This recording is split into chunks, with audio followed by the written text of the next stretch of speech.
had a loss of time of an hour, hour and a half, maybe. We believe this started at 10:30 in the evening. We didn't get into our houses until past midnight because my mom was really mad. She was wondering where I was at, and she was about ready to kick my butt because she had to unlock the door to let me in. And so we had some lost time. We still can't figure it out. We talk about it to this day. We don't know what happened to an hour and a half.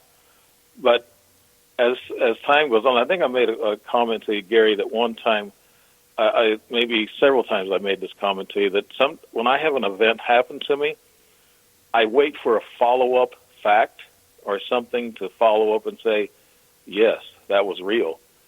And that's what I usually wait for. Well, how about when you were a child, though, at 14 years old, you had your first abduction?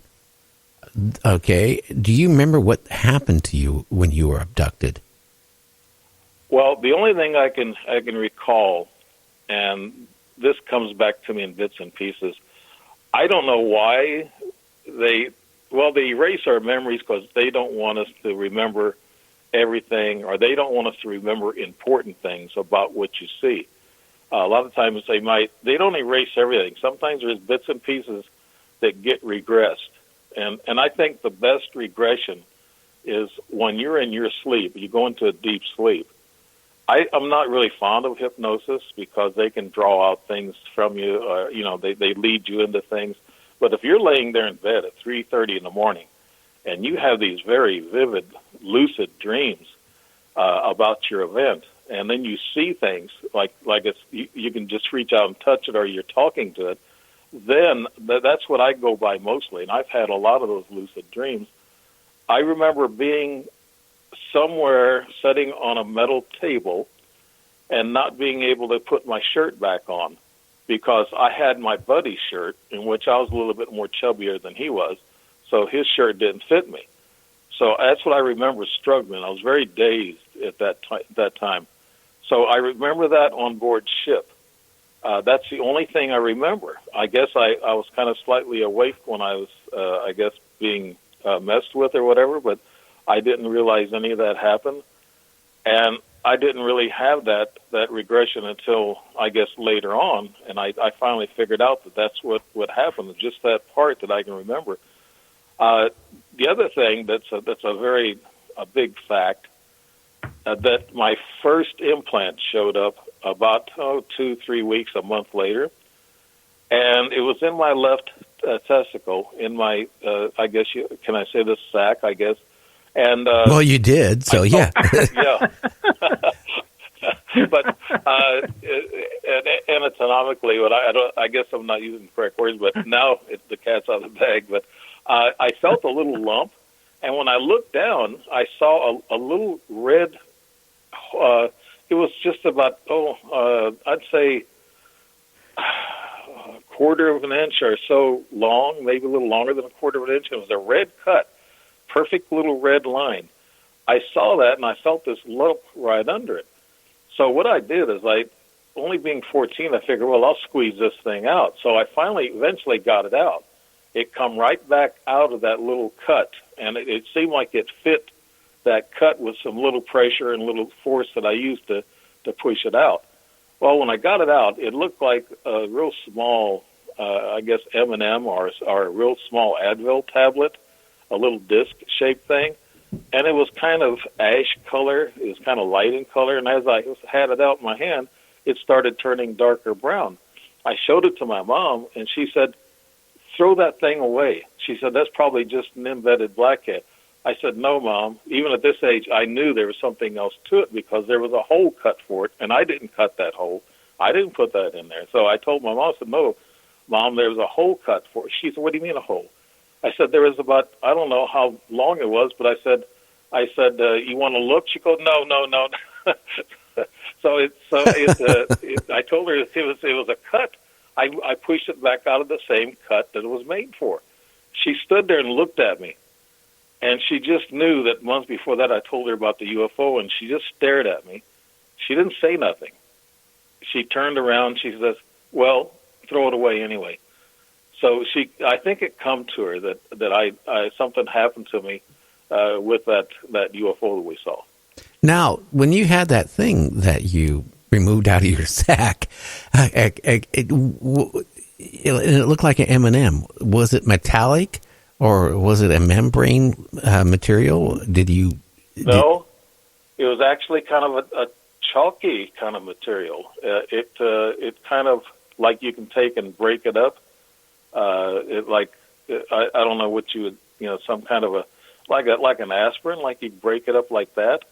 It was made out of some other type of substance that was soft. I didn't mess with it. I threw it away, but I should have known that maybe I should have kept it as a keepsake, but I didn't. I was only 14, so I didn't know anything much about UFOs even at that time. Were you scared? Yeah. I think after that, even told my mom. I said, Mom, do you think it come from that night where my buddy and I was together? She said, "Oh, don't talk that." She said, "No, you're scaring me now. Quit saying that stuff." She said, "No, nothing happened to you." I said, "No, nothing really happened to me at all, I guess, but I'm fine." But that she, even at 14, I was very curious, and I was wondering why this all was happening, and so that was the second fact that led me to know that I was abducted. And my buddy doesn't remember anything. And that's happened to me with my cousin. We had a little, thing. I'll maybe talk about it later, but he didn't remember a thing about the situation we were in either. So some people get totally dumbed down and not remember anything, or they didn't have the DNA they were looking for. I don't know. Interesting. So you were 14. That was the first. Then when was the next time you think you were abducted that you can remember? Well, I remembered some things that my brother told me, older brother.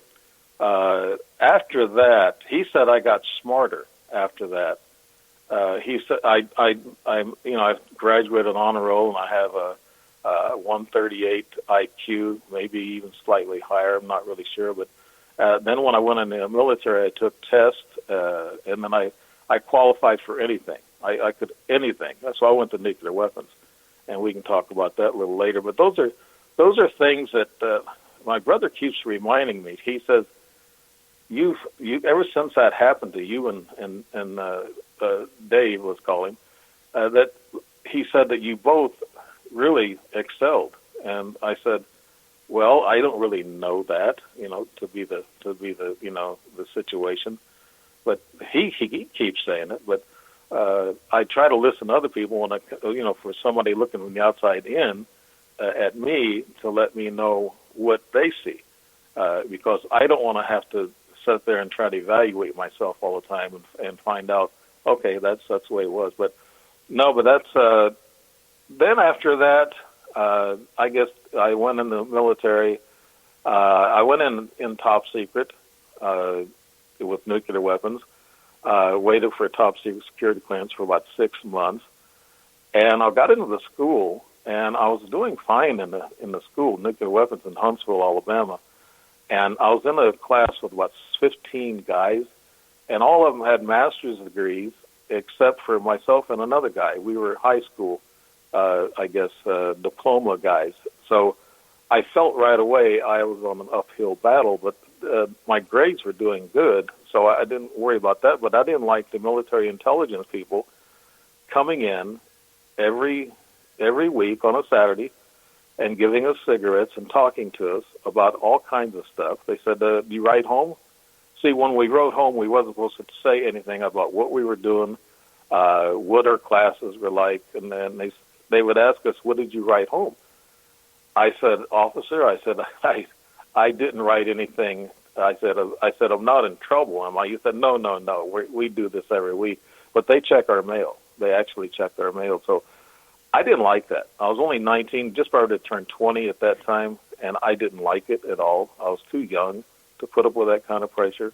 And then they said we was going to go to Sandia, New Mexico, and then I thought, yeah, that's going to be underground, and we won't see the light of day anymore. So that bothered me. So I didn't want to do it.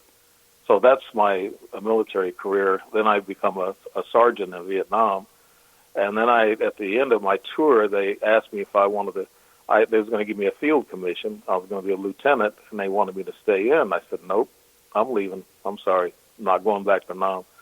But then I went into doing electrical work and going to school part-time, well, half-time, I guess, and working on my degree. And so then had other jobs, owned my own business, got about 5 years of college in journalism. So that's what part of my background is all about. What you said about the military just kind of hit home with me. You know, when I was being discharged, they took me to the officer. I was a E6, and they took me to the officer's, lounge.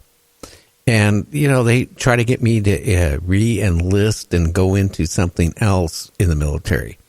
And I looked at him and I said, are you crazy?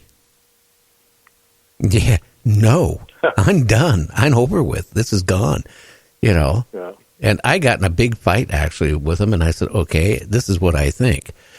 I when I got discharged, I only had a pair of jeans and a T-shirt. That's what I wore off the base, jeans and T-shirt and a pair of shoes. And I'll tell you what, I was glad to be out of the military. I did not like Vietnam, and I don't want to go any farther than that. Yeah, right. I understand. I've been there and done that. I was a platoon sergeant doing a lieutenant's job over there. I guess that's why they figured they better, might as well make it legal. But no, when I come home from the military and my suit was they wanted us all decorated out. Fort Benning, I don't know, they wanted us dressed up, and when we got discharged, they wanted us with all of our Christmas decorations and everything on a uniform. When I come home and I saw my mom and dad, my dad's a World War II veteran, so he knew what it was all about. I actually kind of threw the jacket down on the floor, and I said, I'm done.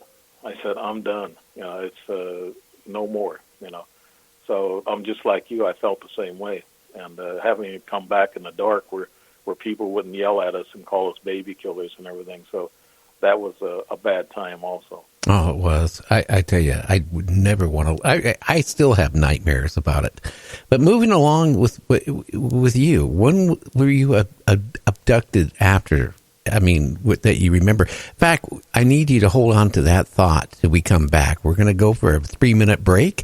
You're listening to Night Dreams Talk Radio After Dark, so don't hang up, Dave. I'm just going to put you on hold till we come back. And, we'll find out more what happened to Dave.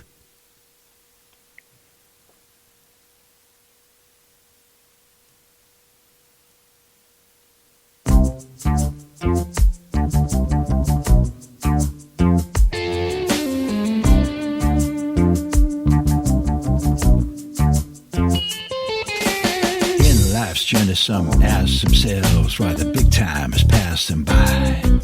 They want it all and they want it now. No need to wonder how or why. They decide to make a connection with the bearer of life from the other side. It's a self-centered new world reflection. It's a one-way ticket for a hell of a ride. They're making a deal. Whether down at the crossroads or Hollywood and Vine, they're making a deal. Gonna have it all for a moment in time.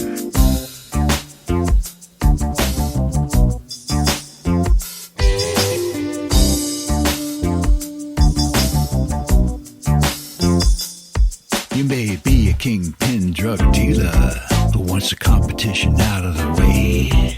You may be an elite politician who wants total control and a power play. You may be an aspiring entertainer who wants to have their name in lights. You may be a 4-star general who wants the upper hand in a global fight. They're all making a deal.